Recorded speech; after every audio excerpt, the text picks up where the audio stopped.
അപ്പോൾ ദൈവം തിരിഞ്ഞു നോക്കാത്ത അവസ്ഥയിൽ നിങ്ങളുടെ കൈയിരിപ്പ് ശരിയാണെന്ന് നോക്കണം. ദൈവം എന്താ ഇത്രയും നാളെ ഇപ്പോൾ ഉടമ്പടി എടുത്തു, നിങ്ങളെന്താ തിരിഞ്ഞു നോക്കാത്ത ദൈവം? അപ്പം നിങ്ങൾ തിരിഞ്ഞു നോക്കണം. അതാണൊരു മാർഗം. ഇപ്പം നിങ്ങൾ ഉടമ്പടി എടുത്തു, എന്നിട്ട് ദൈവം നിങ്ങളെ തിരിഞ്ഞു നോക്കണില്ല. അപ്പോൾ പിന്നെ എന്താ ചെയ്യേണ്ടത്? നിങ്ങളെ തിരിഞ്ഞു നോക്കണം. എൻ്റെ കൈ വല്ല വഴിപ്പശു കൊണ്ടാ, ആടെയും ജീവിതം ഞാൻ കണ്ണീര് കുടിപ്പിച്ചിട്ടുണ്ടാ, ഇപ്പോഴും ഞാൻ വാങ്ങിച്ച് കൊടുക്കാതെ വെച്ചിട്ടുണ്ടാ, ഉണ്ടായിട്ടും കൊടുക്കാതെ വെച്ചിട്ടുണ്ടാ, അതെടുത്തിട്ട് വേറെ ആൾക്കാർ കൊടുത്തിട്ടുണ്ട്, എന്തെങ്കിലും സൂത്രപ്പണി തരികിടപ്പരോട് കാണിച്ചിട്ടുണ്ടാ. ഇങ്ങനെ കുറേ കാര്യങ്ങൾ നിങ്ങൾ ദൈവത്തിൽ നിരക്കാത്തത് ചെയ്തിട്ടുണ്ടെങ്കിൽ അതിനെക്കുറിച്ച് അനുതാപം ഉണ്ടാകണം. അനുതാപം ഉണ്ടായിട്ട് അങ്ങനെയുള്ള കയ്യാങ്കളികളെല്ലാം സ്റ്റോപ്പ് ചെയ്തിട്ട് മാപ്പ് ചോദിക്കണം, കർത്താവിനോട് പ്രാർത്ഥിക്കുക. കർത്താവ് ദൈവമേ, എൻ്റെ ഉടമ്പടി സ്വീകാര്യമാകാൻ വേണ്ടി എൻ്റെ ഹൃദയത്തെ നീ തകർക്കണമേ. തകർന്ന ഹൃദയത്തിന്റെ കാഴ്ചകളാണ് നീ സ്വീകരിക്കണമെന്ന് സുവിശേഷത്തിന്റെ വെളിപ്പാടിലൂടെ ഞാൻ തിരിച്ചറിഞ്ഞ് പ്രാർത്ഥിക്കുന്നു. കർത്താവേ, അനുതാപത്താൽ എന്നെ അഭിഷേകം ചെയ്യണമേ. ശ്രുതികട ഹല്ലേലൂയ, ഹല്ലേലൂയ, ഹല്ലേലൂയ, ഹല്ലേലൂയ, ഹല്ലേലൂയ, യേശുവേ നന്ദി, ഹല്ലേലൂയ, ഹല്ലേലൂയ. അനുദപിക്കാൻ കൃപയേകണമേ, അനുതാപം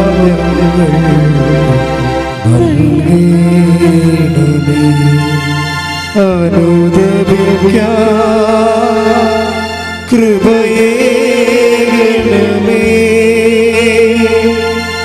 അനുതാപം ഞങ്ങൾക്ക് നൽകണമേ. പരിശുദ്ധ പരമദിവ്യകാരുണ്യത്തിന്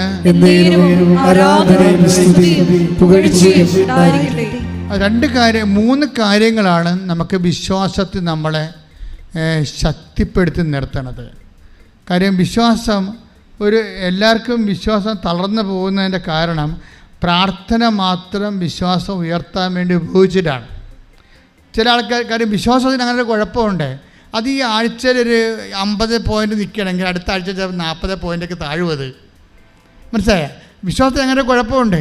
ഈ വിശ്വാസത്തിന് സ്റ്റാറ്റിക്കായിട്ട് നിർത്താനും കയറ്റി വീഴാനുള്ള ഒരു മാർഗമെന്ന് പറയണത് ഇപ്പം നമുക്കറിയാമില്ലേ, വിശ്വാസത്തിൻ്റെ പെട്ടെന്നാണ് നല്ല തികഞ്ഞ വിശ്വാസമാണെങ്കിൽ പെട്രോൾ പോലെ കത്തണം. എന്താ കാര്യം?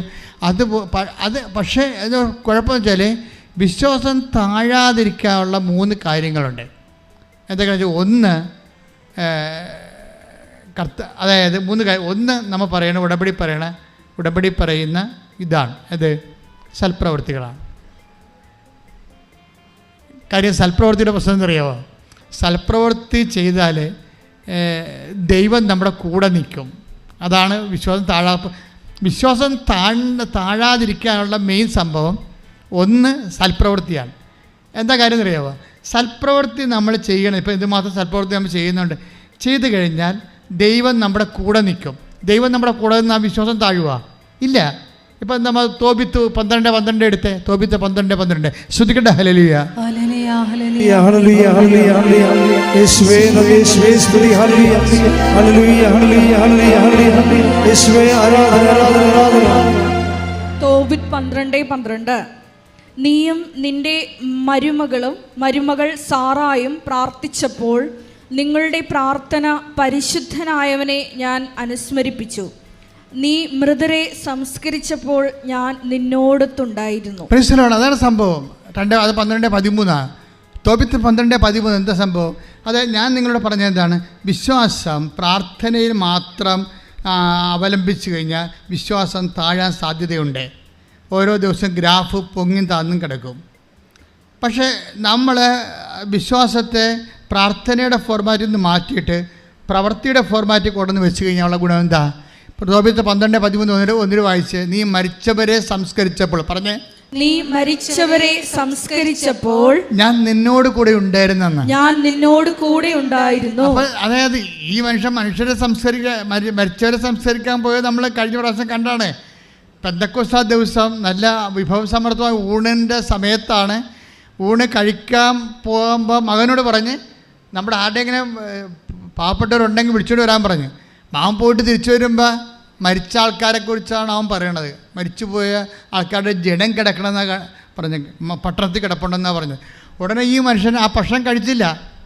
ആ ഭക്ഷണം കഴിക്കാതെ, തൻ്റെ ഉച്ചഭക്ഷണം കഴിക്കാതെ നേരെ ഓടിപ്പോയി ആ ശവത്തെ സംസ്കരിച്ചതിനെക്കുറിച്ചാണ് ദൈവം പറയണത്. നീ ഉച്ചഭക്ഷണം പോലും കഴിക്കാതെ നീ ത്യാഗം അനുഭവിച്ചുകൊണ്ട് നീ ആ ശവം മറവ് ചെയ്യാനുള്ള കാരുണ്യപ്രവൃത്തി ചെയ്തപ്പോൾ ഐ വാസ് വിത്ത് യു, ഞാൻ നിൻ്റെ കൂടെ ഉണ്ടായിരുന്നെന്ന്. അതുകൊണ്ട് എൻ്റെ ദൈവവേദനെ എപ്പോഴെങ്കിലും പ്രാർത്ഥന കൊണ്ട് വിശ്വാസത്തെ നിലനിർത്താൻ നമുക്ക് ഒരു പരിധി കഴിഞ്ഞാൽ പറ്റത്തില്ല.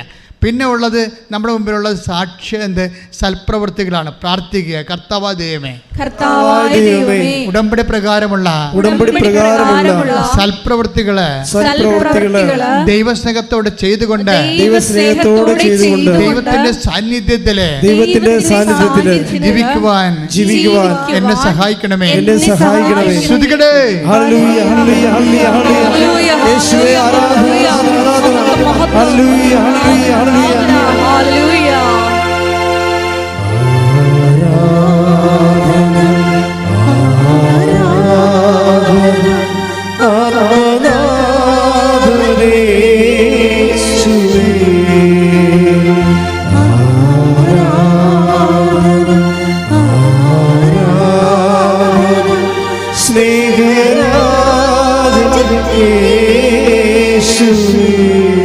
ആരാധന ശ്രദ്ധിക്കട്ടെ.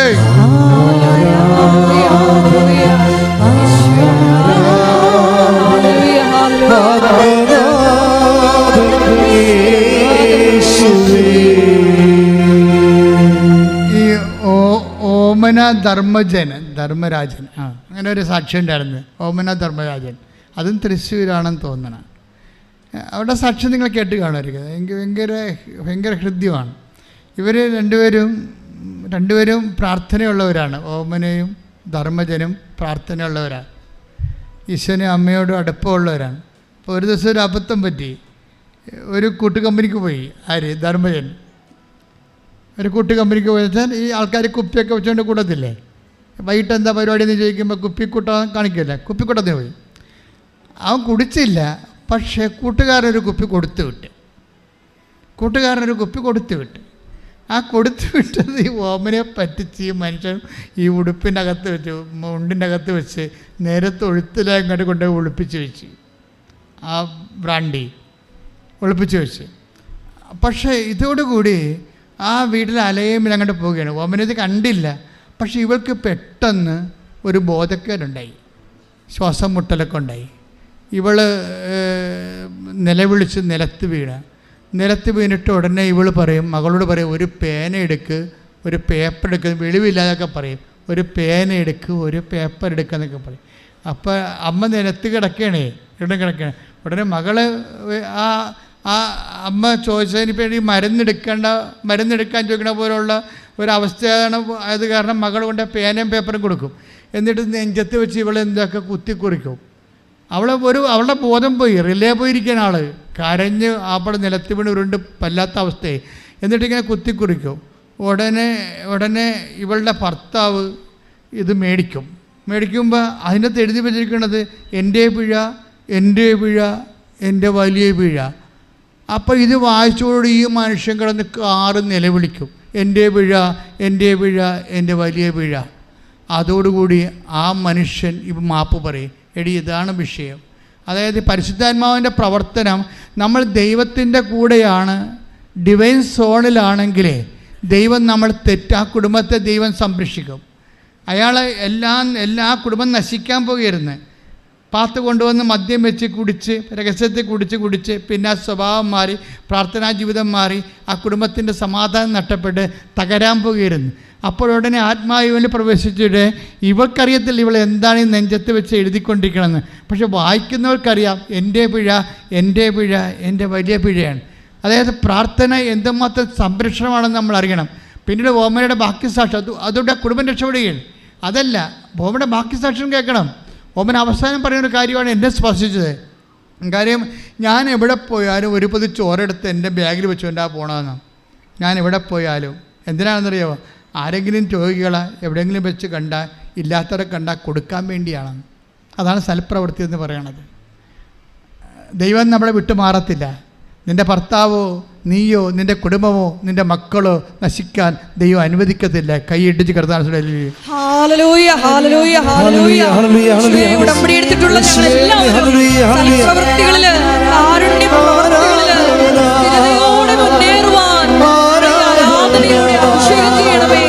ഹല്ലേലൂയ. മഹത്വം മഹത്വം.